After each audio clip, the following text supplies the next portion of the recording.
So, I just did the string changing one video first because that one's really big. It's like a constant problem. So, I wanted to get that one out of the way first.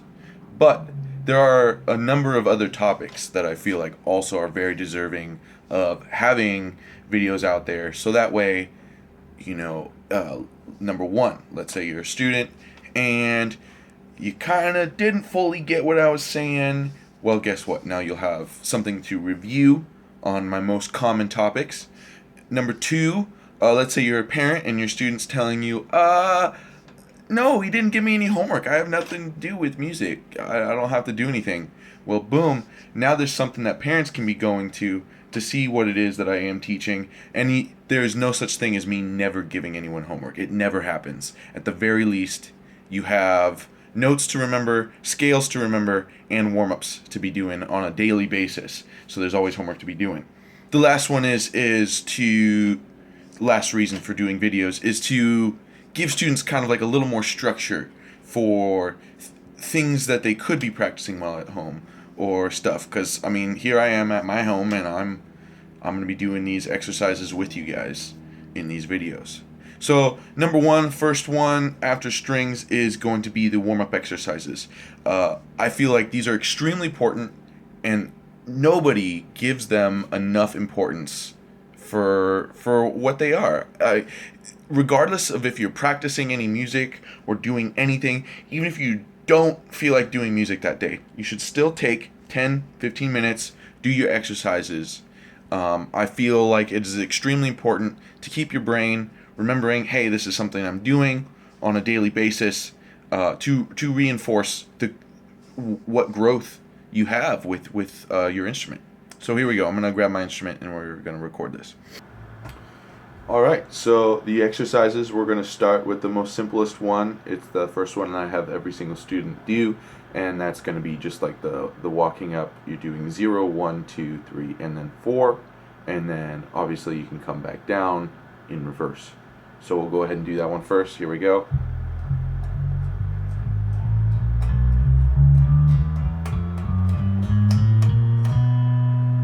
Back down.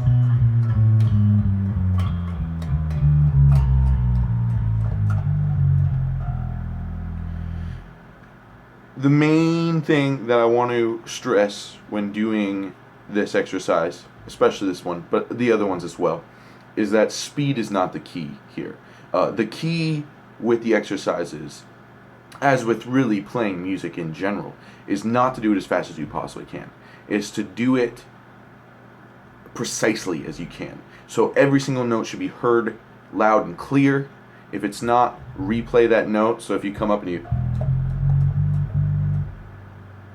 stop, redo that note, then continue on. Right? You don't have to start all the way over. I don't necessarily agree with like, oh, you made a mistake, redo the whole thing. I don't agree with that. I think just stop, fix that problem at that moment, then continue on. Don't make it a bigger deal than it needs to be, right?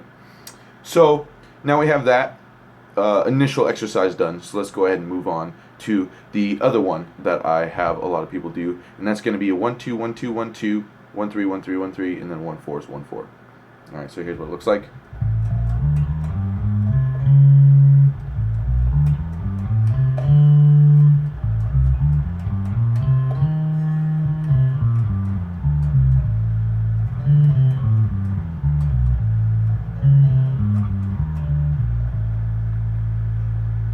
Again, in this case, precise notes, not speed. You can tell I'm not going very quickly. After a student feels relatively confident in either or both of these exercises, then the main thing that you're going to be looking for is your hand positioning. And so I'm going to go ahead and take this bass and rotate it so you can see where my thumb is located while I'm playing. So it's flush kind of in the middle of the neck right here, and it usually hides kind of right behind my index finger and my third finger. You see how that line is? Like if I were to bring my thumb and meet them, like it's kind of between those two fingers. You're not going to see my thumb up and around, up out here. You're not going to see my hand kind of doing weird things like this. I've seen some kids do that. If you're doing that, what that means is you're kind of straining, you're basically trying too hard. You're getting caught trying too hard. You want to have a very relaxed hand in a very comfortable position, and reinforcing that while you're doing these warm-ups will allow you to have good posture, good hand positioning while you're playing more difficult pieces, when you don't really have, like, so much of your focus is put towards playing that piece that you can't really be spending much time worrying about your hand positioning, right? So we want to reinforce good hand positioning during the moments when our brain isn't, going crazy trying to make a difficult piece come together. We want to work on it during simple times when we have kind of like the excess brain power to be conscientious about that. So real quick, the last thing I do when it comes to hand positioning, if you're having trouble recreating this hand positioning that I have, right? Because sometimes you don't know exactly how to do it. You're like, well, it looks like you have good hand positioning, but I don't know how to make myself do it. Well, this little rule helps you generate the correct hand positioning. So what I do is I take my hand and I actually bring it all the way up to the neck. So my hand is all the way flush. And what I'm looking for is this crease line right here to be touching the outside crease of the fretboard right here. So the crease of my hand and that fretboard, they match. And then at this point, then I wrap my whole hand around it. And so what you'll notice is that my thumb comes up to just about the top of the fretboard. If you have a smaller hand than me, maybe it won't come all the way up there. But what you will notice, and the most important part about this, is that the fingers go around the neck so much more than your thumb does. And that is extremely important to notice. Okay, so now that our hand positioning is like this, then we simply take it, okay, I gently release and then just drop straight down, exactly straight down. If you kind of bring it back towards your body, or if you push it too far out forward, which hopefully nobody does that. That's a really rare thing for me to notice somebody doing that. Most of the time they're pulling it towards their body.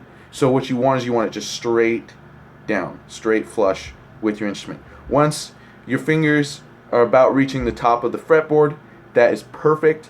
And then when you look in behind, you'll notice that your thumb is usually about halfway to 1/3 of the way up the fretboard. And that's where you want your thumb to be, is right around there. And then at this point, that is your perfect hand positioning. You'll notice that you'll be able to play significantly more quickly with this kind of hand positioning, rather than if you're kind of scrunched up here, because now you're trying to scrunch your fingers into locations that they can't necessarily get to. Whereas if you give your hand space, now suddenly it's not even a problem at all. And this is something that does take a little bit of effort to get to, because a lot of times people don't have, especially like pinky strength, the finger strength to press down their frets and make them ring out properly. And so what they have to do is they kind of scrunch their hands to force it to happen.